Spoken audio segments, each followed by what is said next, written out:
gelun hatdan hi hallelujah sena thisa thopa ehita kam hong hon ding kine me nga sikute phasadim se sul thei lei ho pa se sing zong khat chom cha khat din sing cha nam tui se le na hong pa e nam tin lung an hai sa so si Humut gelun patdan hi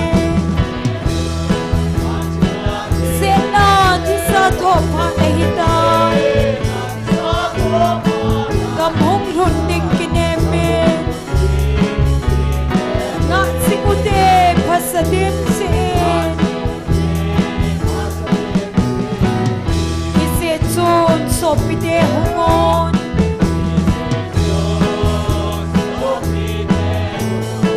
leng krista lung lai dinge gun chu ta in na to ute lei sit hin ko apai ka in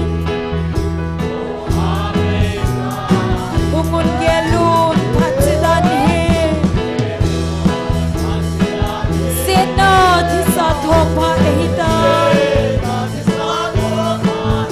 kam hong lhon ding kine me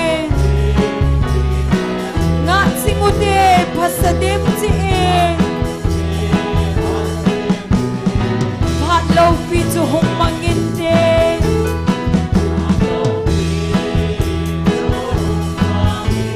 gun chu le lung kine me hong ki gon phasadim chi amen palal tong na thinga ding ding hongon gelun patdan hi sena thisa thopa ehita kam hong lhon ding kine me nga singute phasadim chi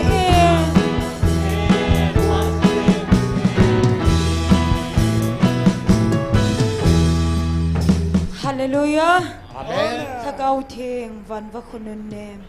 mi pi hoi bon cha vin din khom ta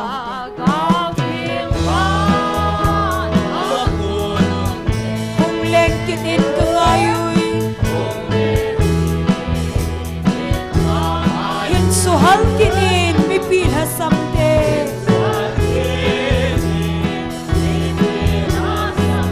mo lep lovin hum kin in la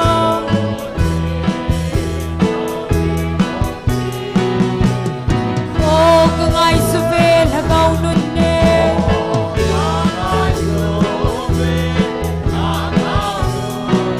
nang ma lovin mi pi le lam vai si hin pui kin in lang o val pa si sayo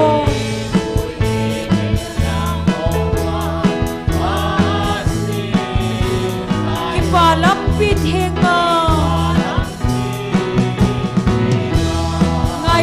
pagay nalhan sa din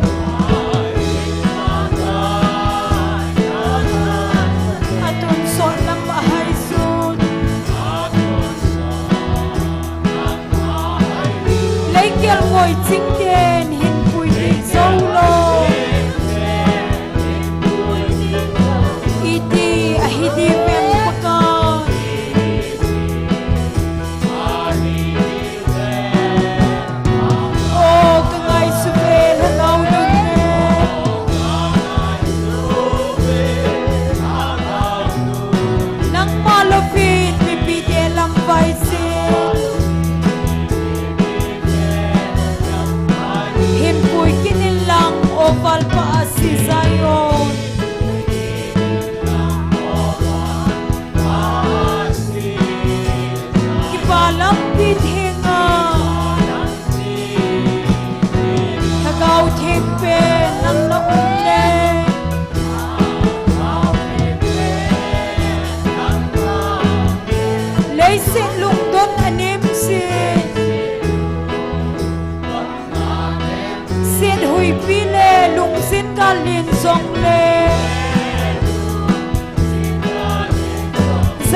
pithenga Jesunun nem hung ham kine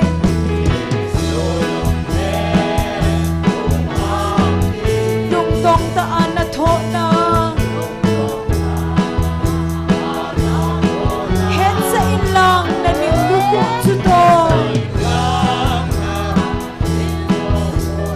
Na heso na kidang tatso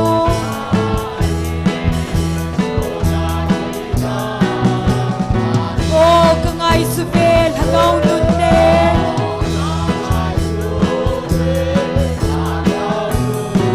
Nang malupin mipiti alam baisin Himpuy kinilang opal paasi sayon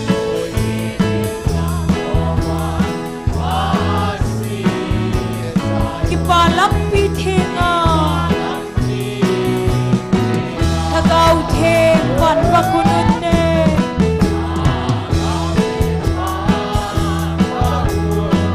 Hung leng kinin kangay sui Hin suhal kinin mipida samte Molep lovin hung kinin lang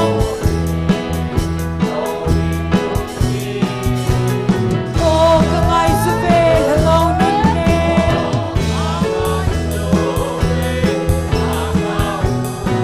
Nang malupin mipiti alam baisin Himpuy kinilang oval paasi sayon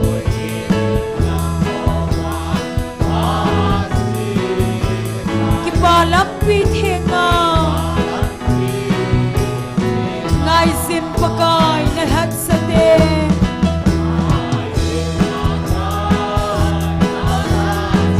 Atun sot lang mahaysun Laikyal mo'y tsingden Hinpuy din zolong Iti ahidi bem pagay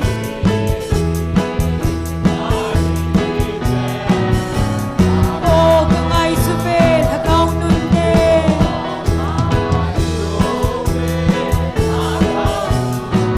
Nang malupin mipiti alam baisin Himpuy kinilang oval paasi sayon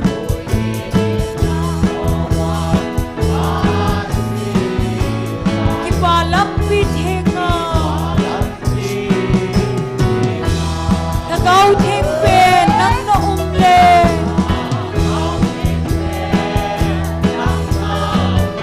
Leise lungdon anim sin hui pile lung sin kalin zong le Zailan na min ba choy tange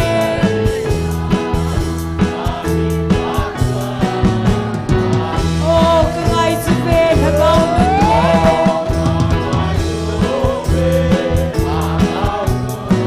Nang malupin mipiti alam baisin Hinpuy kinilang opal paasi sayon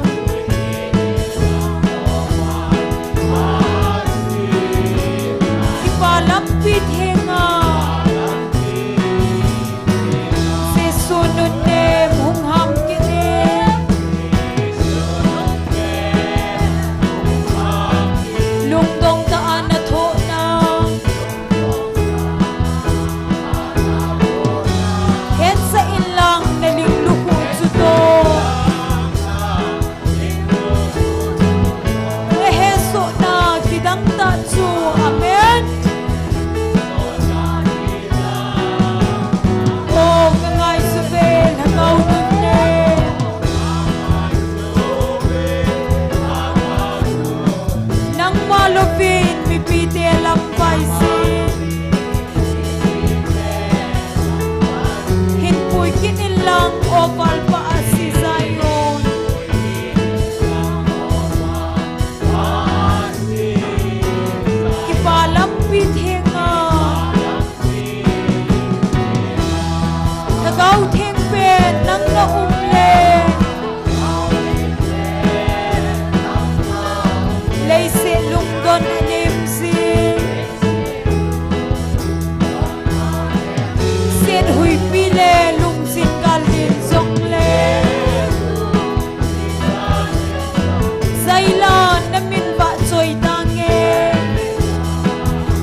กายภัย เส้น พัดเต้าเซน ประกายพา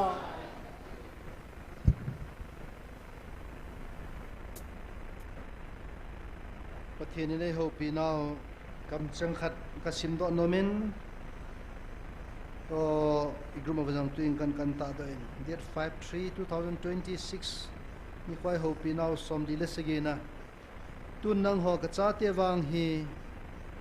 กวายละนี่ฮิเวตาสถิลเดงไงจัดนั่นกิสบอยเตฮิวินอาจีจูวานวยเลสินี่อ๋อยนะโตมังท่าดิงฮีตุนจงกิปนหิตานหงจงหงบะตันเตเห็นเกยมาทุปีเละเกยมาเดบังจอนหอดิงาตุนโซนาโกมังตะโลดิงตุนโซนาฮิจูกูจะฮอนกูเทโลอาเซียเทโลนมุนนาจุนนโกขอลจดีวินเกยมานังหอกังไงลุนาก็กูกันหันกระจาเตนฮิเวประเทศวานาวันก็ที่ขอลเทนเดวินเชนซีวาดินประเทศบุปิตาวหันตุนยาตอนนั้นลำไก่ดิ้งปัสเซอร์งำลุนประเทศว่าใจละเสดิ้งป้างุลป้านุงะจงเนียวนุงะบอยกิมอมอจิงาก็น่าใบประเทศว่าใจละไงเดียวเห็นสุดเลยไบเบิลซิมดิ้งอุนีอมอเจ้าสีอาดิ้งจงเต่านะ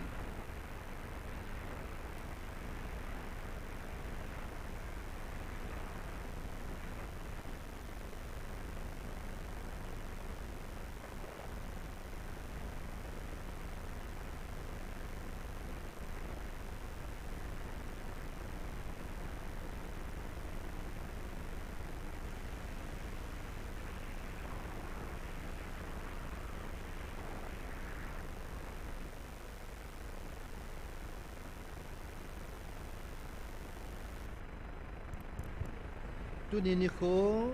จะโกเลสมกุบจันประเทศมาปุยนาอีจันหอประเทศก็มาคิปาทุเซลตินเป็นโปรแกรมเจ้าเสียงตาวนั้นมังอุตินสุดแล้วอัลฮัสเตียนียองจะไล่มุนาดำเล่าตาวนั้นในปีหลังเดียมันยังตาวปีกินอุตินวันหลังบาบาในเห็นมอเจ้าเสประเทศนั้นตุนียมันจะหอเจ้าอัลฮัสหอเจ้าเสดิ้งจงตาวนั้นในอุตินบอนจันตาวนั้นมังอุตินกินใจนะหินสิมิงกติตาว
ni khom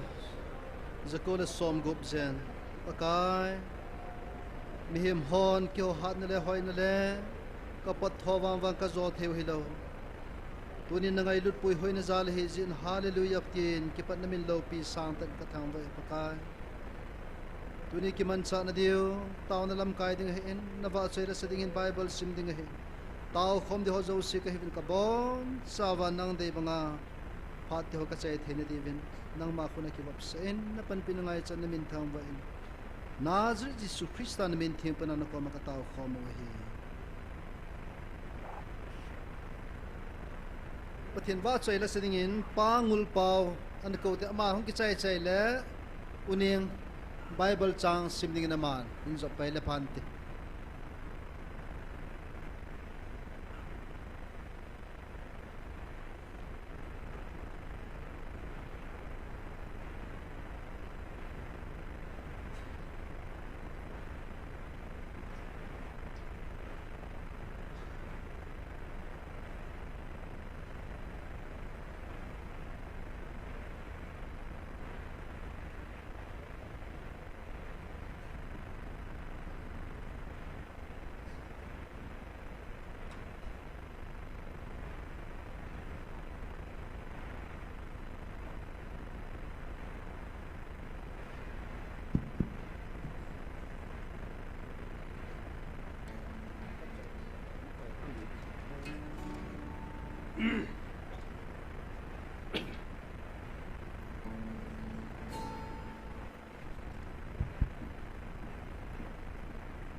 Pakipa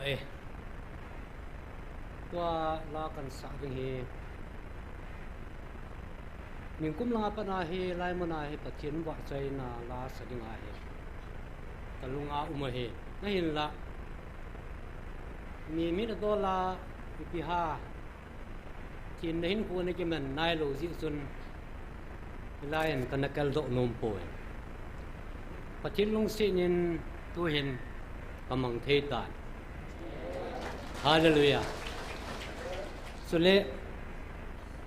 tu kum langkal si hi tu akan sa de he kalung chimahin aging sim thepon aji su i hon nam hi pathin i lung sit naw he akhut pha ngai ta i choi le leo he gole dai ho gal la tur ho ko na ei hui lo he hisla he kalung chima aging ging zengin in kalhun jong le agingin kama ka siong la agingin hilaya kahong yong le agingin jai tu nia he alang khana pathin wa sai na la sa ai tabong mi pi la a sele gitar pe kityo he jene ma sanga sune ki bola he en ane ki bon lo he kum som thum hung wa tan yong le pathin min lo pi ka dok sang num si ai tu nia he ki phalam sa sa kong dem do hen kong ki jil thu thu hin ngai lo me the yong le a pathin za la ni ngai pi devin kan te me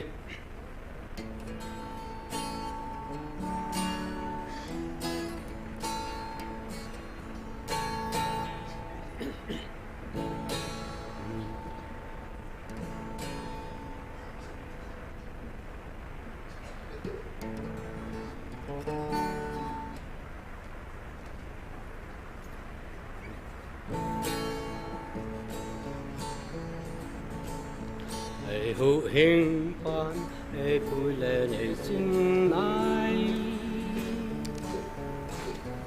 ý ta bằng hùng thung dòng lệ ca hồ gì vui lệ vô tui thô na sẽ linh a phút phang com công sung a khut phang com tong sung a khut phang com tong sung ý ta bông cùng thung dòng lệ cả hôi dê a khut phang com tong sung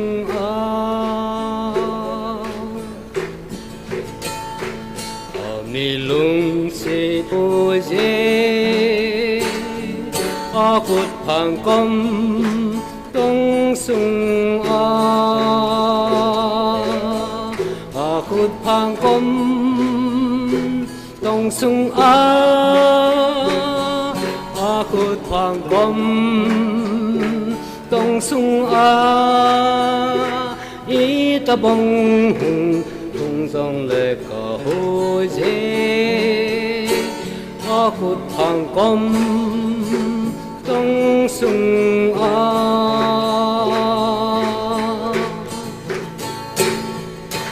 và lung xếp na kinh su mil lâu lâu ding khá pa trên to ấy khăn dâu ding lâu đi dân hi trong lễ hà lô ding a khut phang kom tong sung a khut phang kom tong sung a khut phang kom tong sung a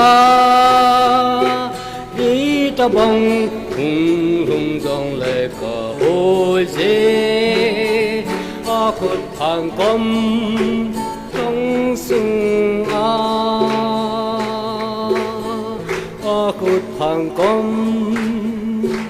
tong sung a Bye.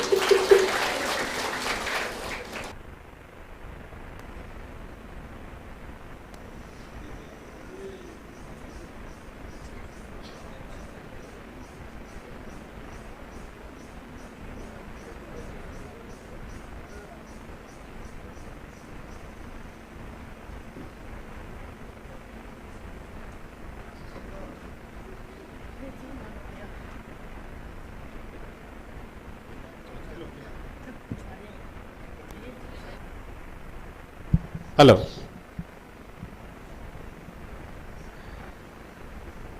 Berapa buntung canga, nalung timpun pipakai yang tak sanin, nang mati mai kisonghin. Berapa buntung canga, patini patebo nak kipai.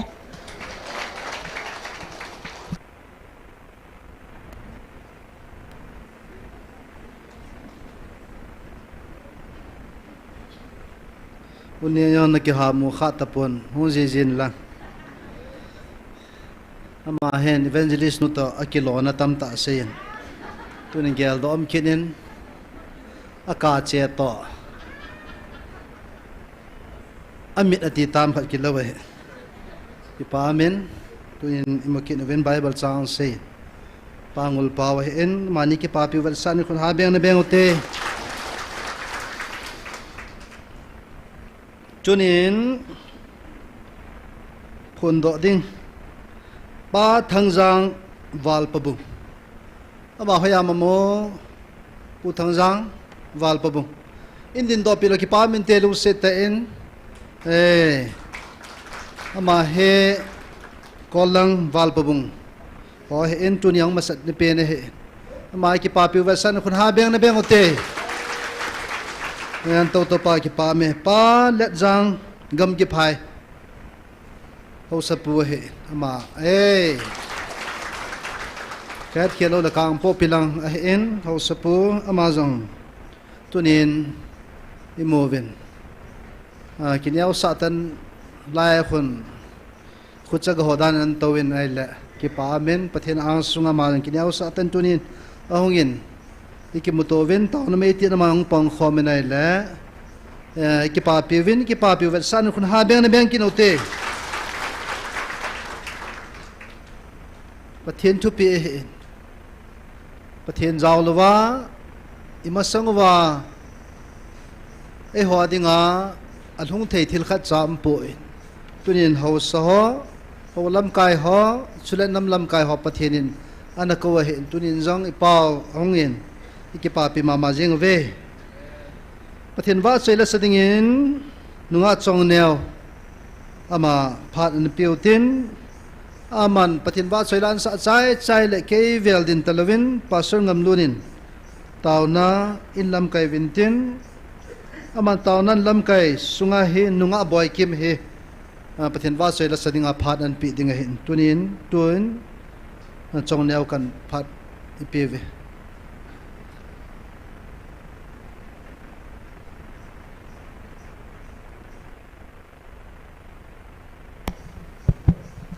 Pathian wa choi na dingi ilai hin ko ti la chen sang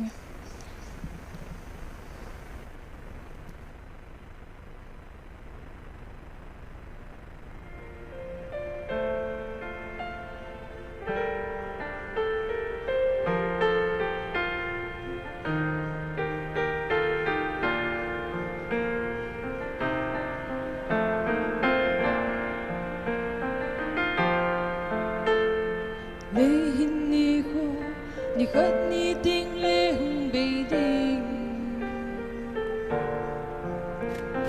chỉ lấy to sơ sông hi lấy vui hung số đi bay lâu ting le among thi lâu đi ha ka vui hung bu lam tu ding in thăng bahar i lên tu đi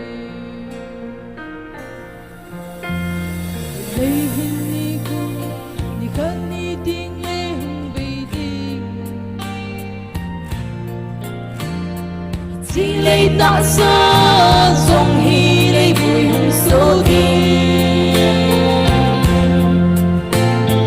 bay lâu tình lệ among thấy lâu đi nghìn hà cùng hình phù lắm tô đi nghìn thăng va để y lên tàu đi dù hoa lên một nô mi đi tình chủ lệ con sona no isadi ngay lúc an sang pera ingay lupa me anuin con sona ni isadi tam lupa isadi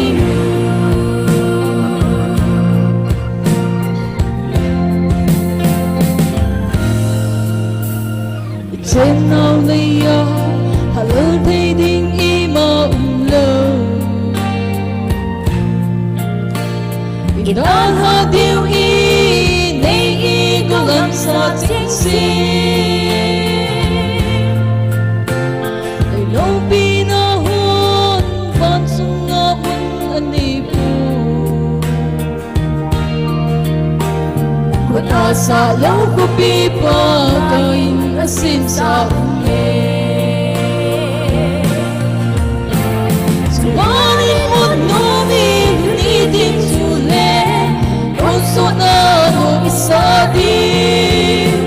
ngay nga sang pera ingay lupa me anuin kau sona ngay isadi tam lupa isadi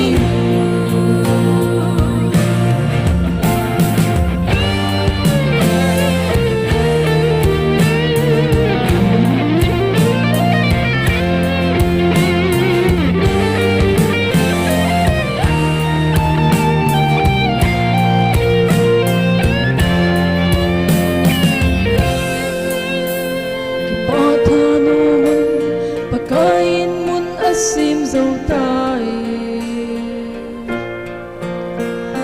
khát ni tiếng lệ ai hô sông buya hung đi ngày âm ni lâu lên lên vai tê hô in hàng tang bu ang sunga kipa in lên tao kinh tê no mi ni ding tu le con sona no kisadi ngay lúc ta sang pera ingay lupa me anuin kau sona ngay isadi tam lupa isadi tumanin mo no mi ni ding tu le con sona no kisadi ngay lúc na sang pera ingay lupa me anuin lagi sading Tangluba isading Kaso lagi sading Tangluba isading Patuloy pa tayo kita.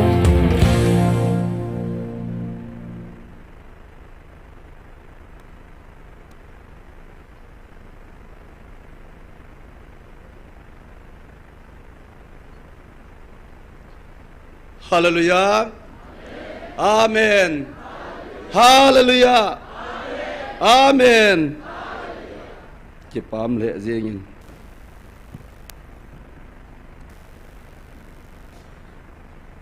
Mi himin ki ngai tu gun te zong le. Ima ki bol do thei lo pathienin. Angai lu na e mu sawin tu ni in zong tao khom thei na lajin han ei peki no vin tu ka la hi ke ton na ba ule bu si ha nen e kyap le lu diu ka ging chan zan hi chu hung jong ka hung thei ta pon hung leng ka hung ki ding hin ka khut be sen ka nap ma tam be sen ki khom jong ka hung ta pon ka ma sanga ho jong ông ham chep sum vi ama sapenta dingin sam som li le sam som nga chang som thum le som ni la thum hin siming kate thangwa na kilhai na thil tu banga bol pan eiza bol ahin alam la kasim tu kisim tu pa subo pathin hu hing na pathin hu hing na kamu sa ding ahi ati isim do pathin thing pathin in pathei bu pi han lang chilaya hin thangwa na kilhai na thil bol bang atin tunin chilai hi ni khu tampi taw khom na inei tavin zaku ahung baltan ani khutam alhom pa chu thil chum hitale thu chin hat so nin thil di aphot do aphung do e ati a hen thil di hin hat so hin ata pa chu aphun do hin chom chakana hi izo jong bol the ipyong bol the hin mi him hi na ki bol do the ai pun hat so ta hi mi him hi kil hadai ji a hin jong le tu ni in ama thangwa na kilhai na thil tu banga ilung thim pumpiu ita sa pumpiu pathin hinga pathin thangwa dinga ama thupi nit na nam pumpi din do na ding le nampi phat thei chan na dinga in muna to le tham ho ta ta na hin dal wa tu ni chana pan na hin na naw chunga nu le pa te ho pi le pu te ho nunga go lang ahung za ho zo se na chung chewa ki pa thu ka seyin ka ngai lut na vin je suminin chibai ka hin pichi ki no nei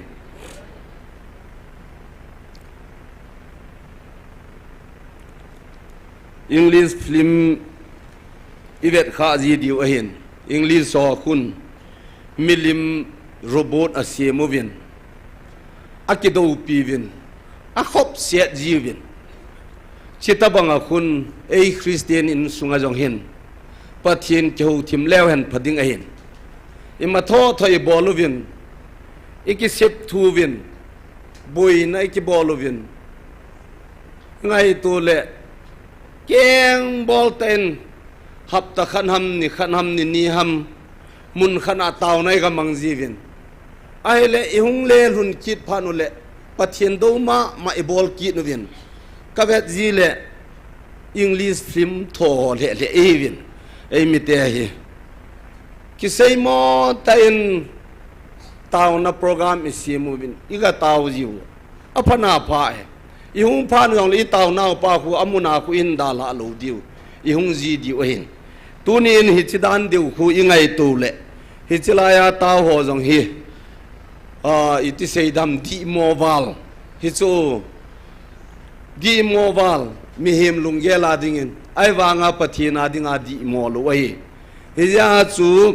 asamin azi na chu va choi na thang va na chu kilhai na thil tu banga tu ati e je chun tu nin in sumi te ho kangai tu jin aha salhe jin e ho in sung hi tua chilai muna hung kal sung ho hi han lang online na ni sia pan la ho hi jong le han thase pu hitin lung la dai pu hi ti ve ti he ka sei do no men aji chu leise chunga mihim hin khu sunga hin za chom chom i het chi di we hin na to na tham sung sang han lang i pi jong le mi han ho khu a hat lo ho ji a hat a hi bobin je hin a hat lo ho zo siong hat su ke le a hat na ki siong hat di lo de hin tu nia he ho in sunga jong a tau gun set ho jong kala kum le tha set na hung tamin tin tha set pi lo de he ka ti no ma he a je cho tau but lo hon a hin sei ji wa hi ji chun oi mo ding a hi hin ngai tu ding a cho ha mo mo nge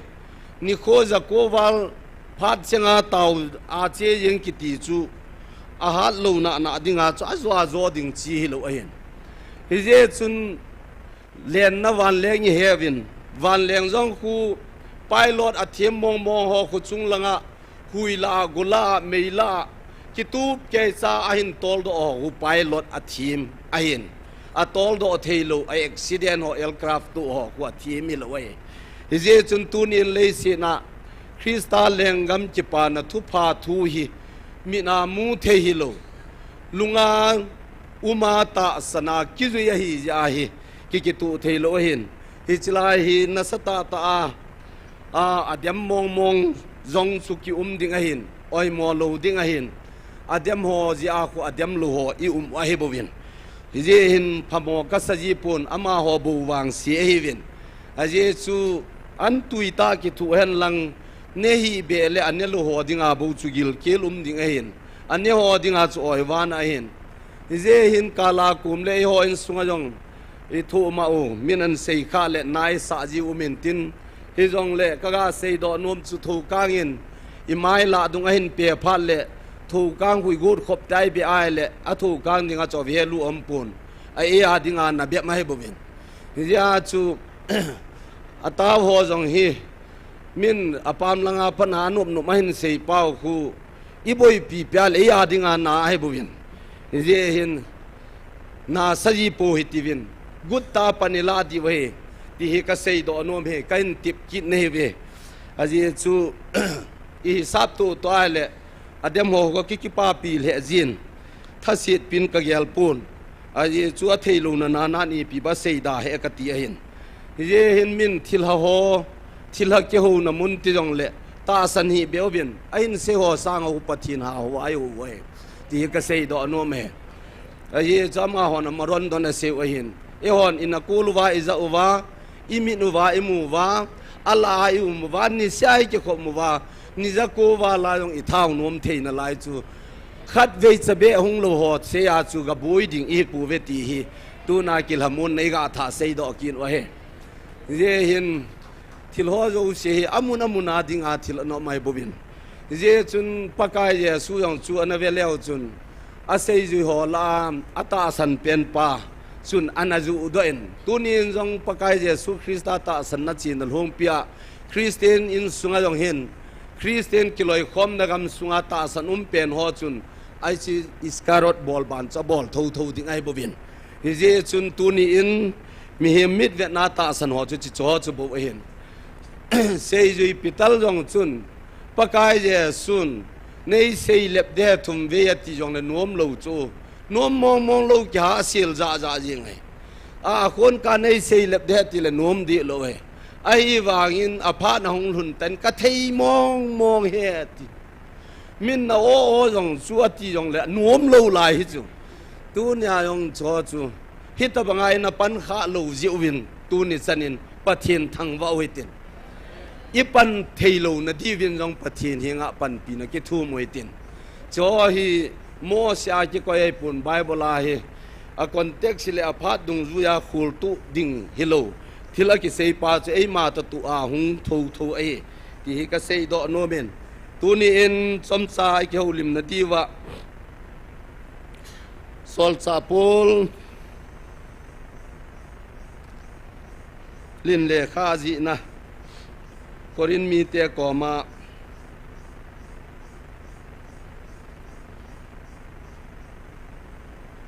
ale kha thot tu ni in GMF dia ya tau ho in thot now in kila uhitin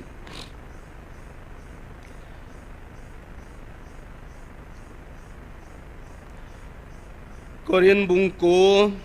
sang som ni la nga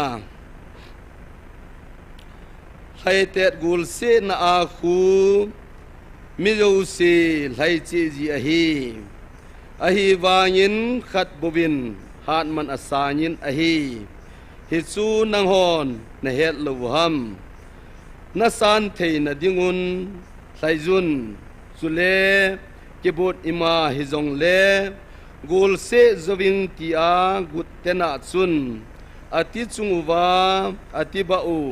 iza kaya ati mahat jiu ati mahat jive ama ho chun lallu khu kim mang thei lo na a abolu ahin e ho wang kim mang thei lo lallu khu lo a hi ve pathenin isim do bible sang phathe ve bu pi kin han lang tunia chilaya isim do no mu chin sumi te ho sol cha polin korin mi te ko ma anathot namasa ahin hichiwa hin hai tet gul sia mi lo se alhaye atin ai wangin hat man chu mi khat bowin asan ahi ati ehin ajutia la kichi set sut khat a umin aji chu mi lo se lo hing pu ti hi tu lai khangin jong mi lo se hi sikula ki kajin lekha kisim so kayin kyong kathep lo wangin JB school high school kiti ho hi kana kajin tu ni in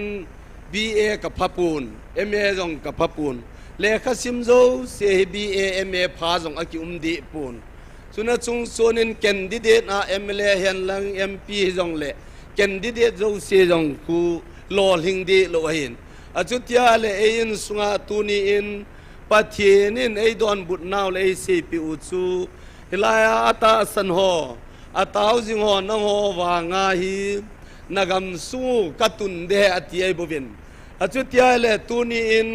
thilozo se hi lai tet gul sia lai ho tabang sun kingai tu leven tuni in Christian in sunga jong e ho nam society sunga ikiloi kom na igam sungwa inam sungwa ding in zong e ho zo sia zia hi pathin lengam in sungwa hung kitun do ding ta le tunia ima khowa ibol di ho pi ai dem tunia ipi chu ingai to le ipi iti mule pathin lung i to di ham ti chu pathinin ei sei pe na wa chun thil danga sei pon hi chilai mona hichilaya nong khom wa keima nei wa choi ho keima nei thang wa khom ho wi kalung lai na pen a he ati le akal wal bol ding ampun pathin lung lai na diu pa chu abai dan chu ama a lung lai na pa chu anu mai phonin ei ki su gim gun se na ai lo le ei ma ki ham bola za chom choma bola pathin lung lai lo na tampi bol ding hi thil phabe sewang su ga hi de lo di dan ai je chun chilaya hin hi chitabanga gol se na sai te na zo dinga ki gopa jong chun atiba hi atim haji ati chu atiman in hi chi jong chu ke mang the lallu khu lo na abol ahin e ho wang ke mang thei lo lallu khu lon a pan ila wai zin sol cha polin chilaya korin mi te ho aga sei nangarin ngan se lovin e ho zo sen jong itipum piu ita sachumwa ilung thim ngai to wa thil se a kona ikikang se jing ding pau hi pathin lung lai na a hi ti sei do no mo hin ka ngai to jin igam sungu din mun ho in sungu dan ho hi anom hi be zengin igam sungu surachan pul hop ka le hui nun zong ahoi hi be zengin ke in sunga ka ki gui zo pi gen na hi vin a chang zo se tu ma sang jan hi jan la dunga niu si mu yong chu anal lo dan chu ke in sung tabang a hin nom ka sahi ben tunin hi si tabang Christian in sunga Christian nam sunga Christian society la apot thei pai thil poi mo ai ti ai le pi pen ta je cho hi dem tunin ngai tu lewen kum sang ni le som ni le thumin mei tarik thumin gal le tol ikipanuvin hichima sanga chun gal ding pathena ko na hung ki sol van ti lo chuna sei do in ai le hichiong chui ta san po vin ita san lo na chung chonu vin pathena ma ta oi na hung ki phong kinin ki su thengu vin lang ki ngai lu vin lang lung khan hi vin kei khat ka he ti ole nom chin hi belvin ai le tu ni chana in sungwa in gam sungwa thil su ho hi EPA ta dem tu ni ngai tu lewen hi chila sol sa polin a sei lo wang in e hon jong he so kevin games langa sports langa akiche mo chapang ho jong khun sing ka le ni la in dai hoi tana boluvin ata sao hi ahal theina ding le apil theina ding a boluvin ein sungayong games langa loling pachang sapang jong i tawin hi cho je jong kun lei se na ding a hi ati yo Christian in sunga Christian in huain hi cho them to khun te the hi lo a he a je chu ta sa ding hi lovin thagau ton sot go lo na dinga kem mang thelo la luku lo na dinga Christian even tunin Christian zo se hi abon sekeya so sading wang chu ki hilo di dan ahin hi jong le tunin e ho wang pathin oza a ata san ho wang itinama jong le van khopia naminu kazi tai ati ahin pathinin van khopia min kizi namuna chu imin aji iji lut thei ta waile pathenin ei ngai lut nau chu tabang hi tam ti hi hada kit talo dingin iga kite muve in sumi te ho si sanga tam zo che hin panla vitin tuni in online na hichlai adi poiti ho tau khom na di lowaile i ti pi chubadi tading ham cho jong hin tuni in jong ka hin tem kinin kitem kho jong wang ngai lo hin bunne na dinga bon ki ko kho ngai lo wa anaki thu le kine a hin hagau ton sot go lo na dinga tuni ni kitem temuvin ipije a hidem ti hi kaga ngai to jin te sion seng hel langol sakol langol ti danin in sung wahin lamkai pi pu hon jong a het lovin mi pi ho ilhim ngol gamong vin hize hin iboi naw hi apungin tuni in sung mi te ho atha ben pathenin ei ko jing ve chilaya hin lungkhal le thakana pan la jing dingin pathenin ei tem jing ve ti hi iga seido no movin le se nahi na laizen za chom choma lungyal nei suki ding mong ai wangin Christian khadi ai le i pi sui bol diwam ti hi kaga seido nom kinin tuni in somcha te ka jong khat kaga seido nomin kendal khu het so ke diwahin kendal khu ihal ko nga pana khun awa sung se khun umin tin aka chai phal talo pakai je sumingai lut jong khu leise na hung pe na ko na thil pha je mi te adinga ato ain tunin Christian in sunga mi dang hai ta jong la ta sane ho wang mi te mu thei ding le i he ni kom te in sunga i chi nam sung ke hilo me thiu bung som ni la gel langa chun pakai je su Krista amaten na ho chevin leiset gamzo sia hin ki pa na thupa ga sei piun atia hin tuni in izo sanwap ki pana thupa seiding miniza nin ei dem hen lang ei sei seu jong le kendal khat mi he mina siam jeng bon chun adam sunga nei sung se sia chu zan khuthim noya khun awa khu athei top su in awa in ahin na pumpia pedo zai thein ai tuni nong Christian in sung chu hi chitabong khun hin ko mang thei che leven I in sung ke hilovin it's now ku ki society sung ke hilovin Manipur ke hilovin India ke hilovin chitin nam tin lahin yo in sung mi dong hi pathin lung laina mi te mu thei ding hin ding in ka yin san tuni in chilai mun hin sei ji ho jong hi ige lai le ki til kho naw le ki sei pi ho iki kho kha no ho adi thei pun lam kai pi pu dana ho lam kai ho la cha ho jong hi kamo po naw gam sungam ka kilung khat ji po vin aji chu ke ma he dol chen ka ki bol jiw le in sung khan na jong ka ki kho to thei ji po vin achu tia le mi pi cha boy ding mong e vin ye chun lung se ten tu ni in lung all thelo ta sa me min kho sunga ha se jing le mui se jing ai lo le lung hel jing lai na jing lung hin kho a cham na nei thelo hon hi chilai mun hin aphat chengin tau na program hin hung pang ding in ki tem no movin online na pang ho hian lang khonunga hin mu ho ding jong le thang sa si la hin counseling class om jing in pathin thua ki hil na hi je hin kaga sei do no min tunin in sumi te ho kaloi ho gari tol ka hi jin gari tol lam jong hin sei jing katin kaloi pa hin a hen dimen pa ko ma hin kendal galatimin tina solin kendal alcohol le amupon ama chun kendal a het lo hin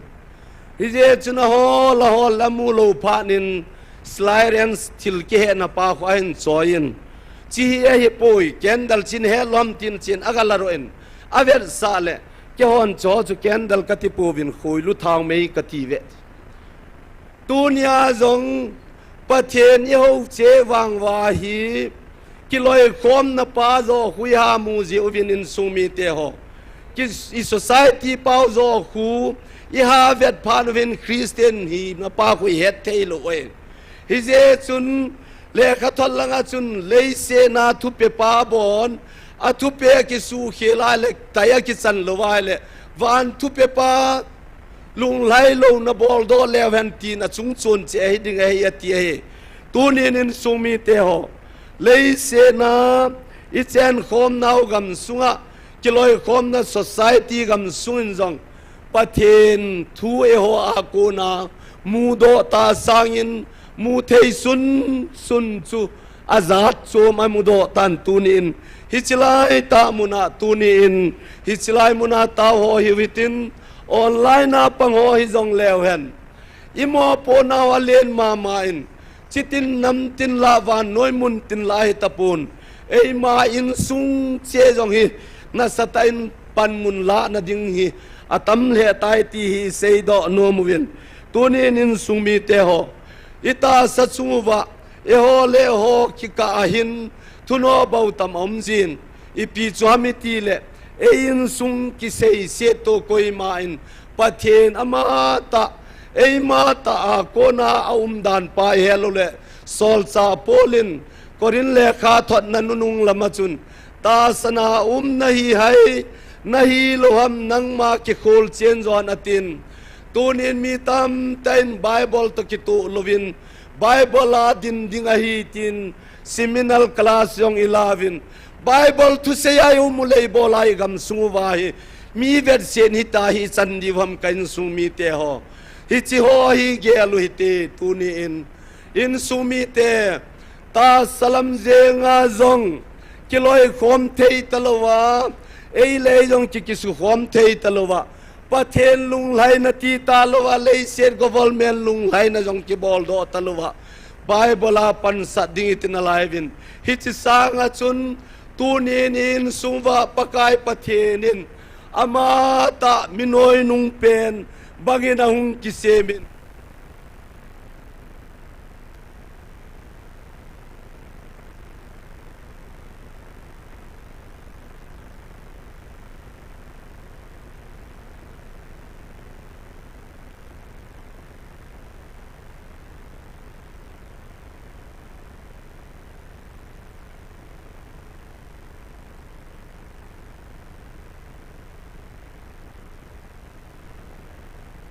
Yesu chu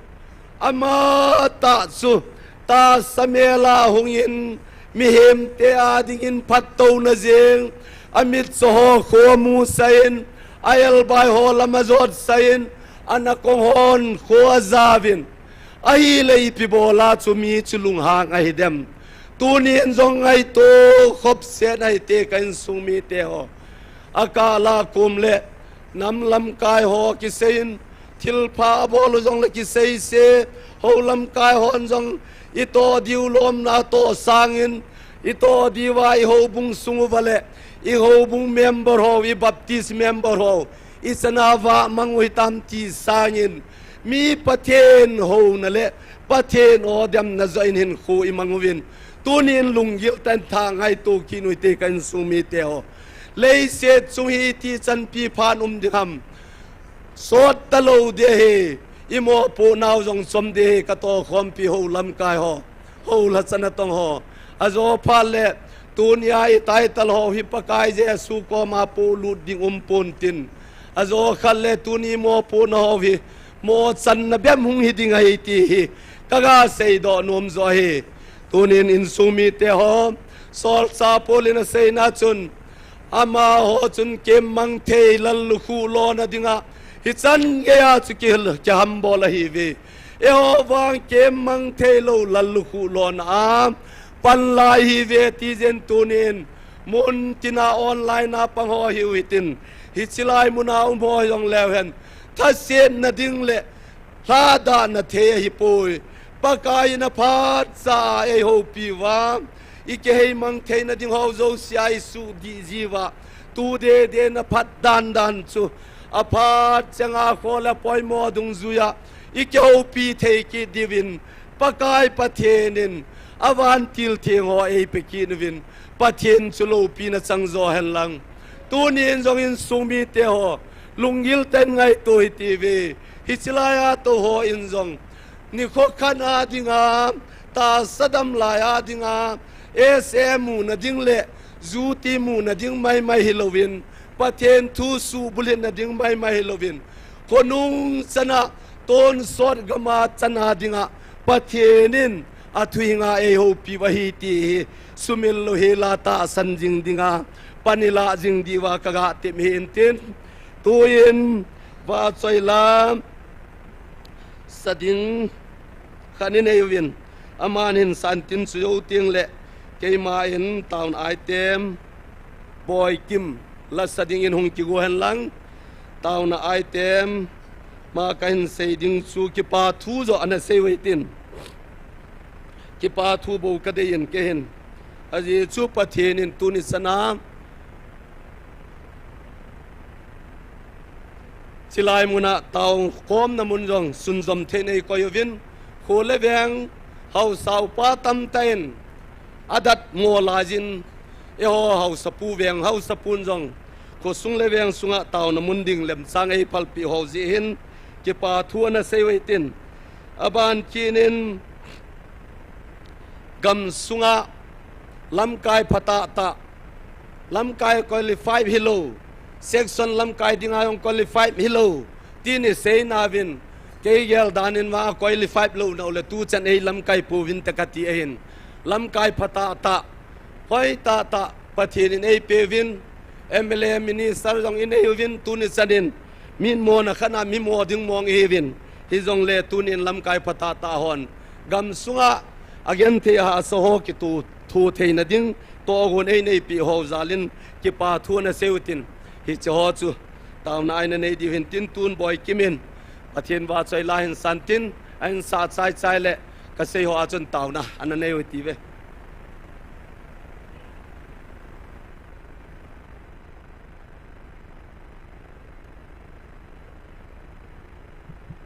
pathin wa chai na ding en ka dai pen pakai te la sa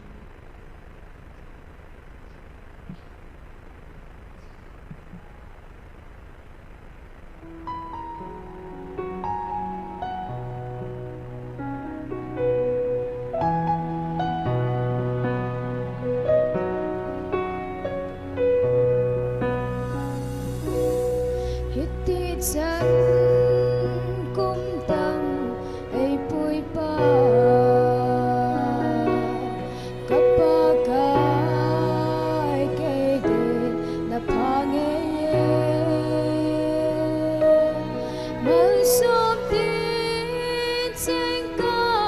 sim solo ki pa tha nop ton so nin ko nang na sao lâu in biết hết có sông cả hát sâu lâu cả ta xăm xì nang bao na hi cả đây bên lệ hình khu hung ngà cả building su Kamit mon kitse hi song le Tagaw mi dinamo tanampo Boy punge ipi lung song le Dun sot Vancouver ay puy lung ding nang nasa lâu in biết hết cả sông cả hát sâu lâu cả ta xăm xì nang bao na hi cả đây bên lệ hình khu lung ngà cả building su cất kít số na lệ thầm môn na kinh ngạ na kỳ nè na đang lâu cấp bù mi nang tin cất kít la nè na ang sung môn na cái hình bê lệ nang na sao lâu in biết hết cả sông cả hát sâu lâu cả ta xăm xì nang bao na hi cả đây bên lệ hình khu lung ngà cả building su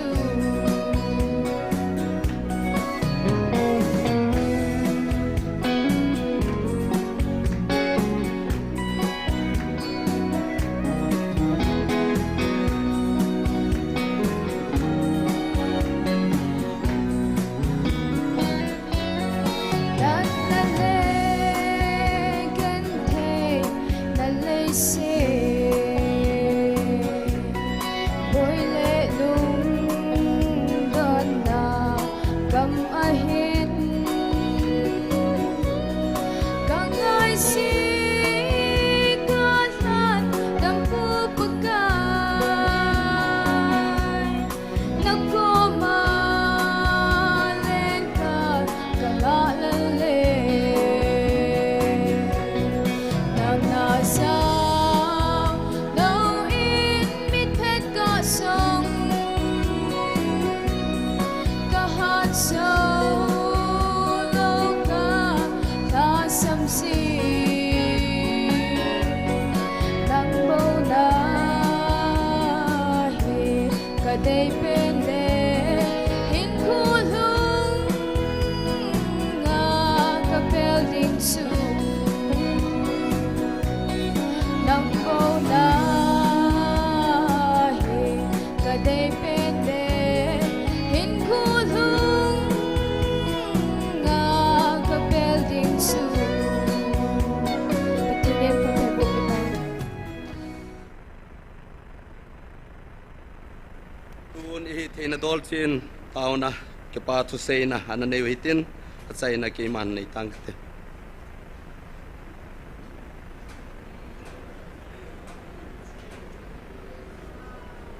lobile thiang sum Emmanuel ka pha hing sing ka pathien nabil lobi ka than ba kale nau manipur gam song hi paka ha in kam neu cha hi jong thuno bau tam le bui na jing mun hi jong le kun in chanin boi na ho zo sia konin nei chung kenwi thuno bau tam ki sei na la jing a jong nang ma lung mong le la mong a wa chai the nei ko ho sa lin ka ki pan pa na min lo pi ka thang pa e kuni ni ko ka ki pa na ho ni kanam pu pi ba dingin ki pa sing na matsal sing na lol hin sing na phat chom sa the na kal son be na ki pop min nang man pa nei ki min song na pan pi na ka thum so dai pa pa hin di pa pa ti tin be ti min ki chlai mo na o phat senin nang man ki ho atinga pha le pul poi mo na hen mi hem ke mon ka he zo zai pu itilai ta ke ho lung gel ngai tu na aban zo lo si aphat segin nang man nei sei pi sing men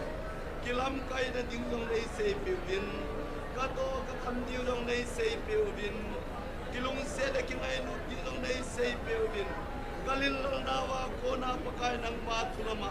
ka khan do na diu dong nang man nei sei pi sing now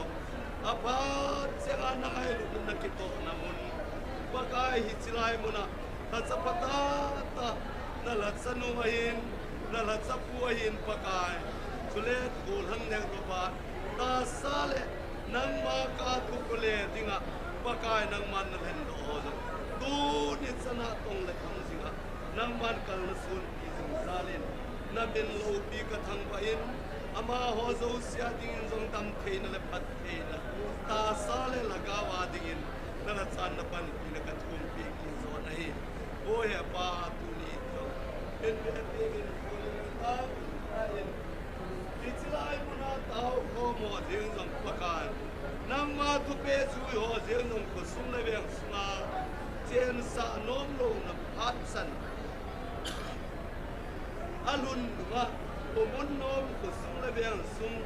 mun lam chang ta nei ben tu nen hau sa upa pakai vie committee ho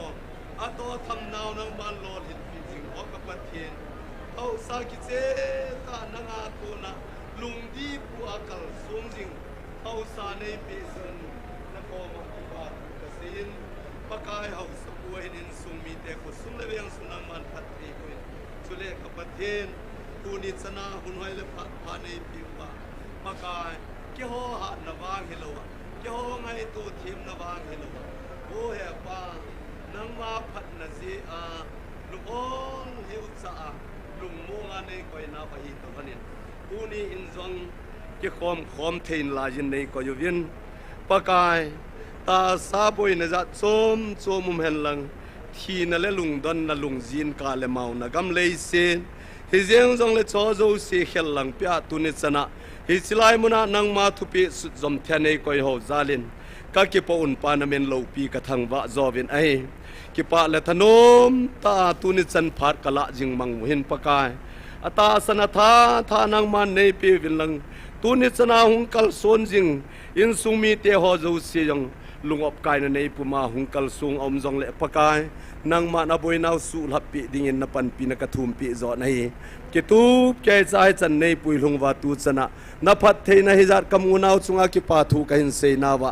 mi mi na lil na puma ka hin phun do na wa sei khil le bol khil om le lung sin nei ngai da mun ka sei kha ho ka nam pum pi diu le ka mi chan chi wa lol hin nan wang nei bu pi zadi vin pakai je suminin ka taw zo vin ai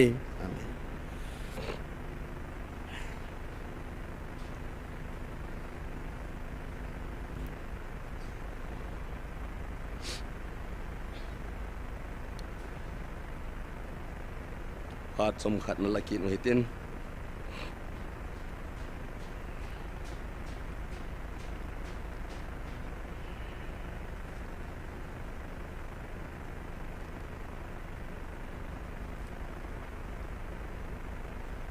Far Samuel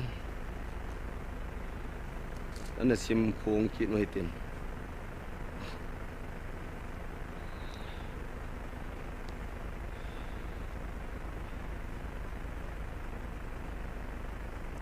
Samuel le khabu masa สมละงา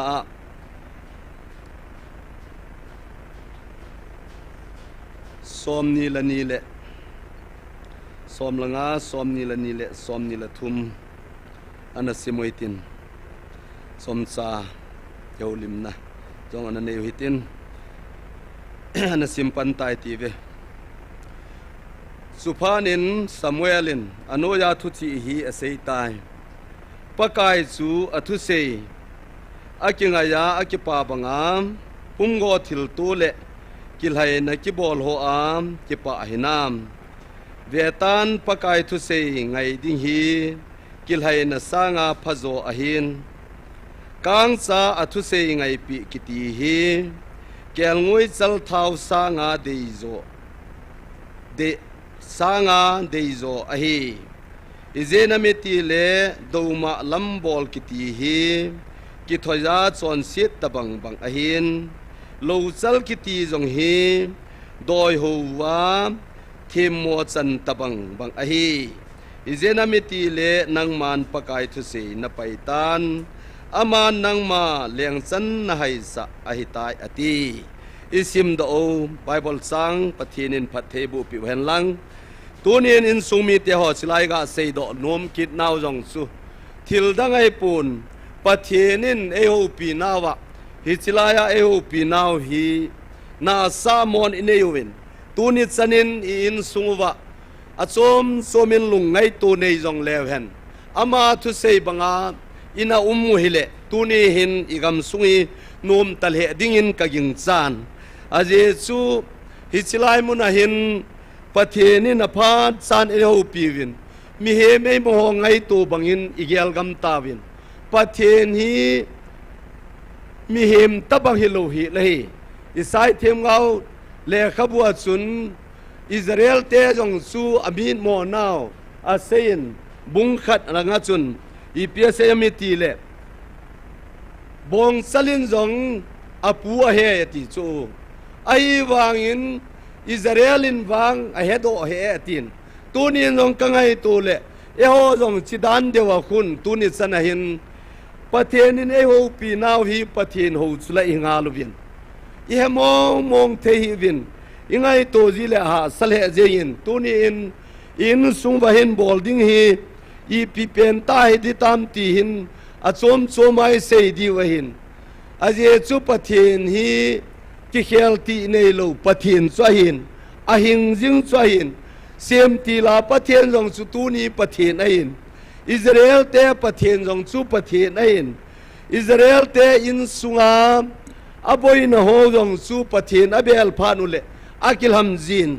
hi chi chu ama ta jong Solomon ko ma akitem na chun thu simbu bung saya sang som la lia chun keima mina ki ko sa kami te ho chu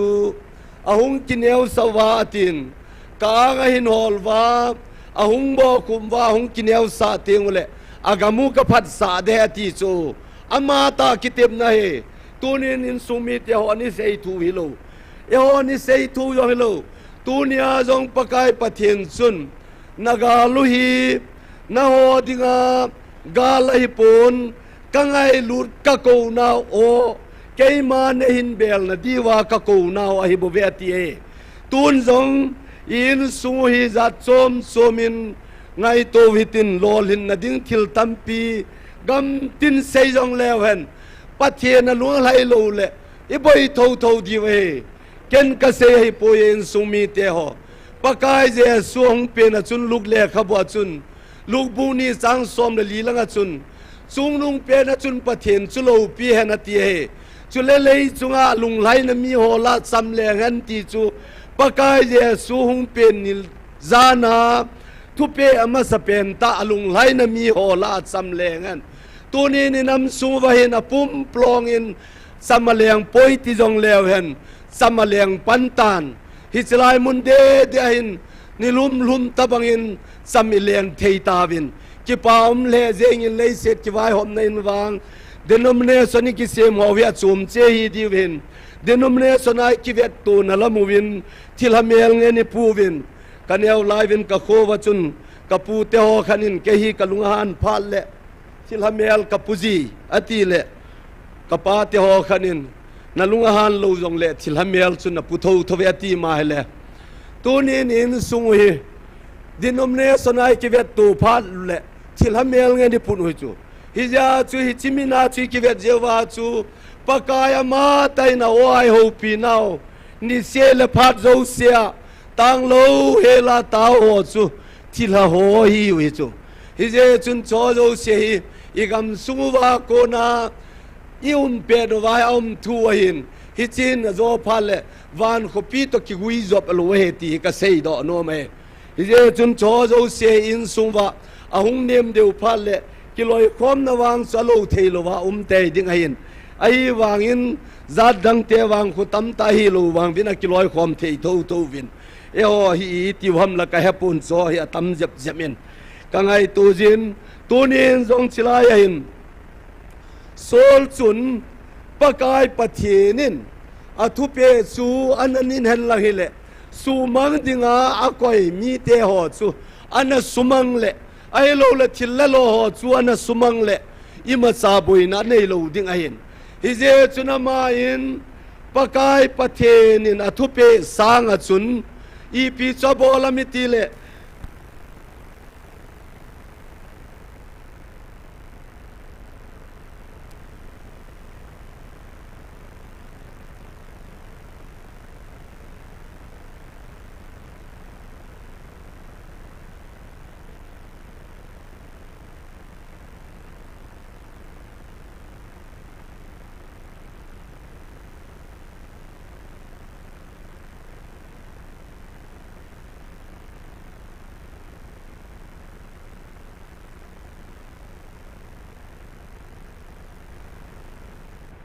thái ding atam val tai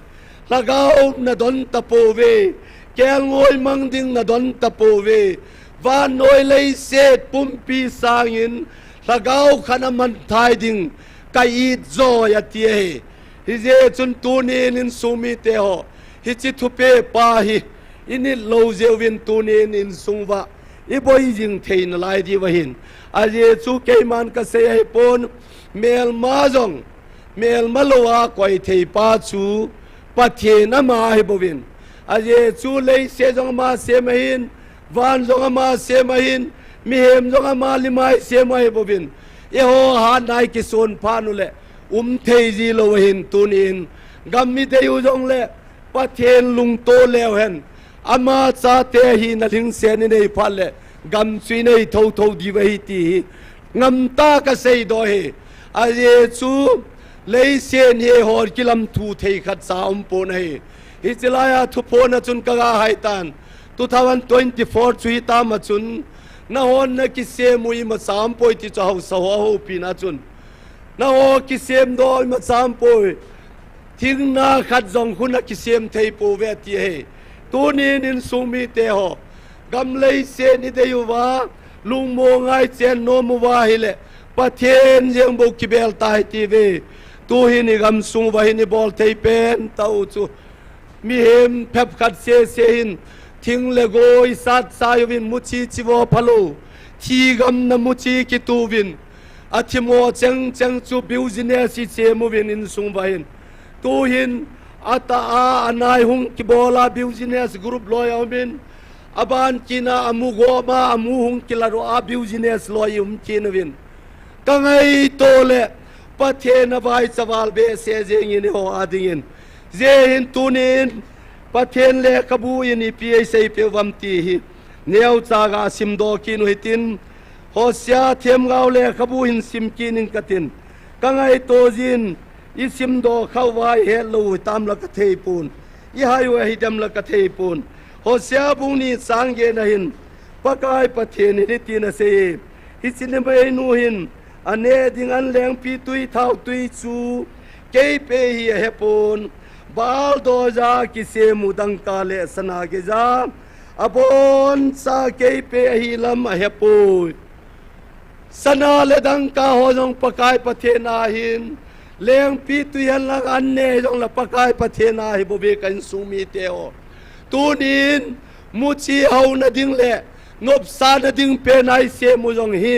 ingai to pau jong hi ka nam mi te ho pakai pathenin leise chunga pa cha zat khat dinga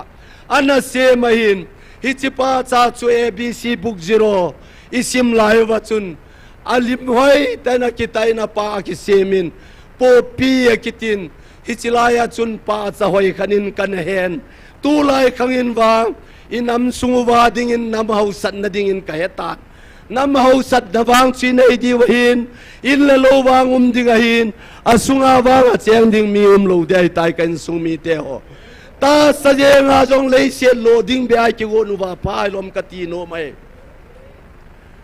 ta sa jong lei se chung lo ding be ta i pi che hau diu ham koi ham khat pan ka du ka ne po le ka evan chana ka kho di jong la kho ka sa po ya ti dan di wa hi evan chana kho ai pi ki hing na lai dham i du ne sangin tu nen lo in sumi te ho hoi tan ngai to bin in sungwa thing lang ko neu cha ge ya ko pi sung ti ta lo win inam society u thing lang gam ko chonga cheng ho ge in zan ni muk lo wa khwa wa hoi la ya i pi ka bol dham hoi langa i pi ka la do dham to ai mi tam ta hi in son se wai ka gin chat danin atam zo hi society sungwa gucha pam langa panin hungin te ti sangin kasapa ham kasanu hamin kai mulan inina konin thil podoin te ti ai mu thelo tam dingin ka ging chatai mi nu jong lo mi pa jong im lo sa te jong im lo ibola ki gem to ga mu ta chula building no ya i mu lo ayu ma ja pang dong different solalin i hol tong khat do han lang kurol khat garia ki to la nu mong na matin tunin hoi tan ngai to vin kain sumi te ho i ga mu hui nun dan hi hitila do ajan hin atin golin evangelist and dit sawin aung ki phong vin aji nu na ji pa ki cha ta cho kain sumi te aji pa na ji nu ki chat ki ta chukati hichiwa chunom na hoyam di tamu hichi sanga chun building song som ka sa sangin kain nei pito ke kichen ti lai hon ka wai achan tun nong ka wai cha tho tho na lajin kapu ka pa go wa ka nei thu pi pen chu kapu ka pa pa na kain lam son chu wai san hi ka nei thu pi pen khat cha hi hichilaya chun lo bua ka ge ji honin ka lo bu hon ko na chun kazinu pon be chu ka khai jon kai mun hanop dan ge jong ngai lo kil jong ngai lo hu hong nun le tilangau sem langana nun la khulanga sem nom ta kai mun he kan sung mi te ho chu ta bang lom lom min wang koi ma inam sung wa vai cha wang chum ta lo mai the hin ai wang in zana ain sunga nom tai mu hi tam lo di wa ipije ham it's on Navin, a ball hiti. Is a chunlung taking kita hitive. Solsa Polet Philippi me te coma. Bungana sang somnila kalangatun. Nanun nakana hosada no Christa kipana tupa to kitu po venati abu. Tunin inunikan he Christa kipana tupa to kitu po hinam. Eyo kiveta hitive. Tem ta le kaga simhojong itai mo povit. BME mana ABC thelo panoi seding ai poi nakipat na su ABC nakipat tho tho bahin kyon jong ABC kasim tho tho bahi degree different pa degree sangta lapa doctorate panjong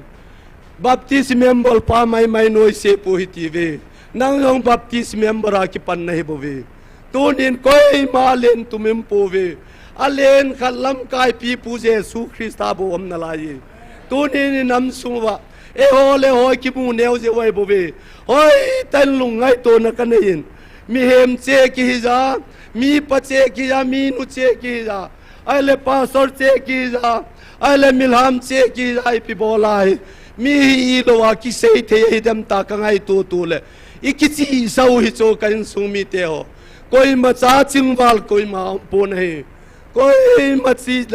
in chen ka sempon ka pen in jong koi machi na pen ka hipon ka pakai la ka pathen na pha na tep dung zu ya le sin haung kain ka thi ni rong la ma ko ma kile kiding kain tunin kain sumi te ho koi ma ol dala peng nong kai pon koi ma ol dala nong ka thi lo de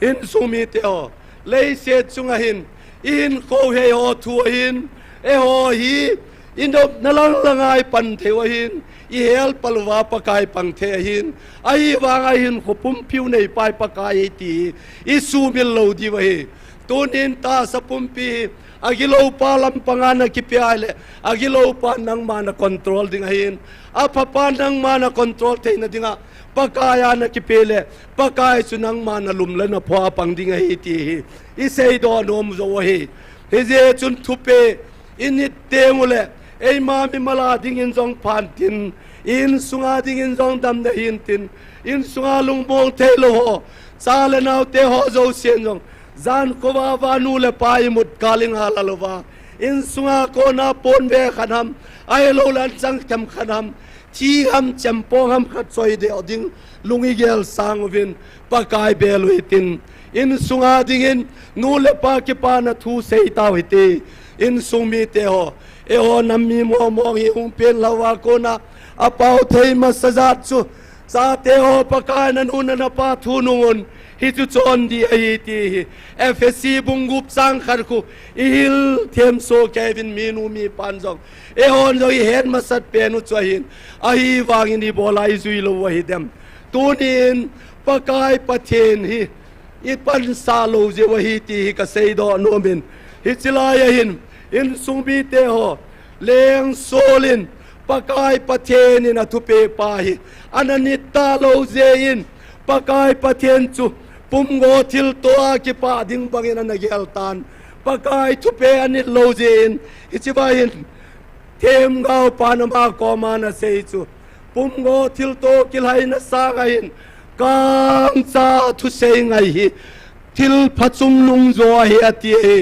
tunin non kain sumi te ho na kisana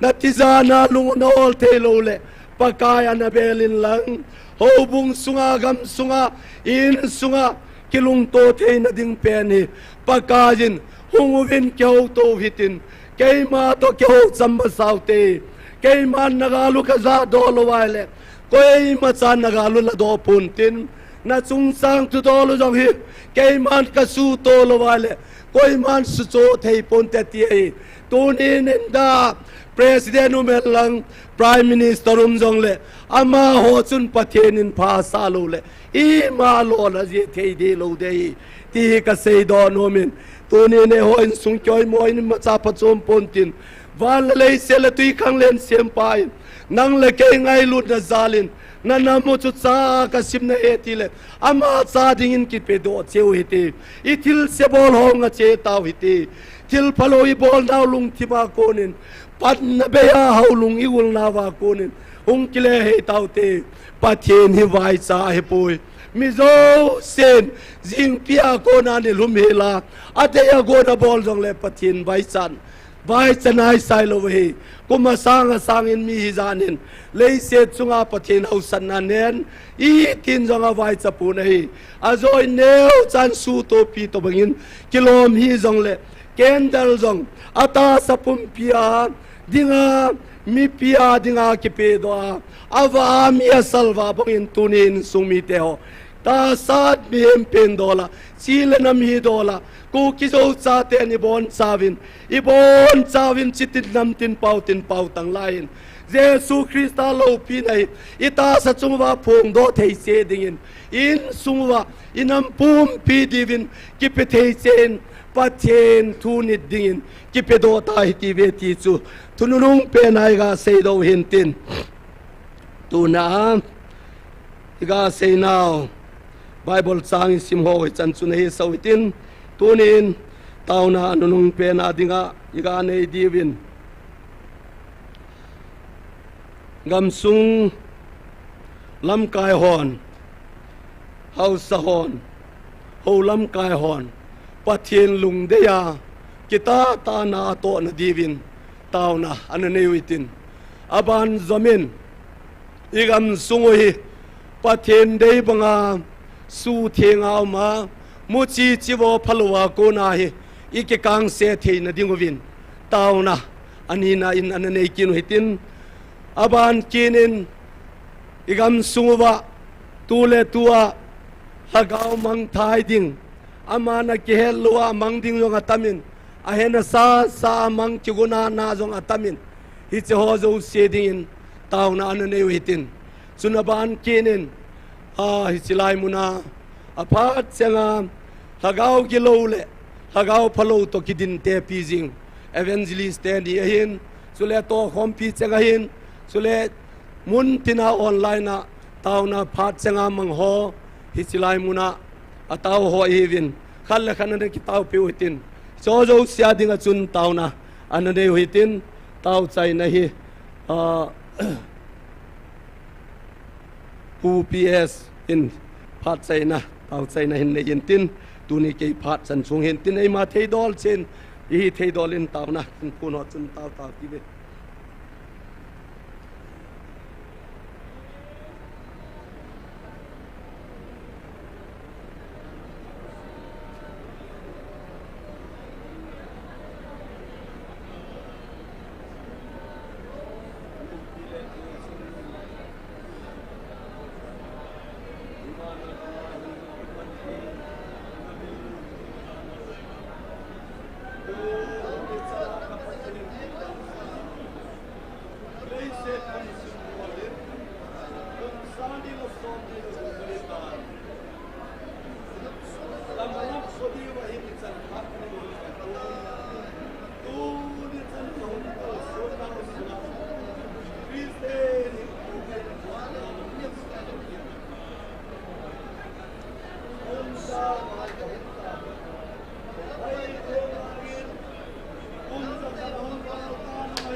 na sang ka na to he pa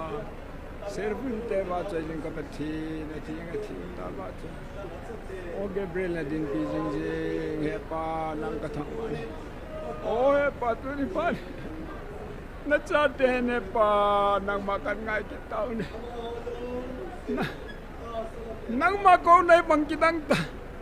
ni ko za ko la som bu kan phata be ne pa nang kan thang ba hi chan lo ma ke wa ta hon jong pa kai pan kala nung sang in jong nang ma he phalo lai le nang ma ngai lu na ko na o he zanom lo wa mel ma pa ko na he po ve tia ngam tha pang jong kam na lai be ne he pa o he pa alung ki sia ke ma hin bel ho zala tam pen te nei di ne ti na cha pa ne tha ka ngal ta he pa nang malung sen na phat phat chi ta ne pa tu ni pha na ta san the lo lai ho nang ma ko na mel ma ho ko na da na gel ho ki chi sa ho nang ma jong hello ko me cha he the lo na ko na za the lo ho za le ne pa kalung na ve nei he pa ka pu na nei o pa kai na ma milung sen na vanoi le set pum pia mi dang sang a ke ho ni ngai lu hi bang ngai lu nei he thei lo na oi nim za nom lo mel ma pai pa beta gel na lai hoin lung sen in hin su khang tan tin taw nei he pa na la chate ni chin khulam le thang len se golang ne robert hi ai lo la ki to bia dang ho he pa doctor gi gen hin mang ne wa hin thang ne wa hin thang la la hin chula dang minu mi pa ho ai ne pa nangen in sual jingen lang nangen na la chadinga som se gi ho thaw na nu ho zo se jong pakai pan mun phata ta la thei dingen nang mai nei pat pi ta ben tin ka taw nei e pa na lunga hele ni fil kitab ka ngai kitab e pa nang ma bil na lo ka lung chang kim jo po ne pa ne lo lai hon jong nang man he thei na dingi na lung se bil na ni ko ka ngai lal taw ne e pa tu ni panin mun te nam ka nam mi te online en ve ho zo se on pa te boy hi ko man ni te na ko mo te se ho apa ni naw cho ho gen nang man pa te boy nangin ngai lu na zala na cha te ni ko na anga kong ta naw ni ko za ko le som gu baleng tan ka ki pa ve hi chan chan na ngai lu na ei ko kha jingo ei pui hoi jingo ka pa the nang nei chan ka ki pa ve na lagawa o na van ti lo ni pe ba na lung sen zala nei vai hop naw ka thang wa na hi tu ni phanin okhru de singa tang ku lo jong sang khat lang hong ve tin sang som sang si simsen la hong ven kho ka sanai sai pu aje tu gal sat Michael Levanti lo nang ni ko ipina ve ila kai nang ma lo pina agip than ba agip phon the na dinga Gideon gal sal la sang som thumon na nung so za thum se na puya nang ma zon gal na sat pi bang chun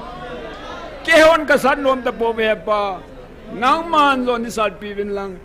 nang ma gal zon nei ne mu sa vin lang dunia ta san the lo lai ho vin kapakai kapathen panalatai te hen wa hikoma aung wa ngai dam thuma kap ma wa nang sungin tel so dingin nang ma patei bo ne zo hian ten ka taw ni e ngai lu nang ma ka hu khom na nga ka hu khom anu me pa ka thang ba ding di ko zo na phat patai begin when din tu nang ho zo sang dam ta kan man ne so divin so zo se tilung se penu kapaka Yesu Krista men ne stan pevin Salom khat akimuin iche alin khadamen yaw he thum langa he ani honung kilalo jin ki paminte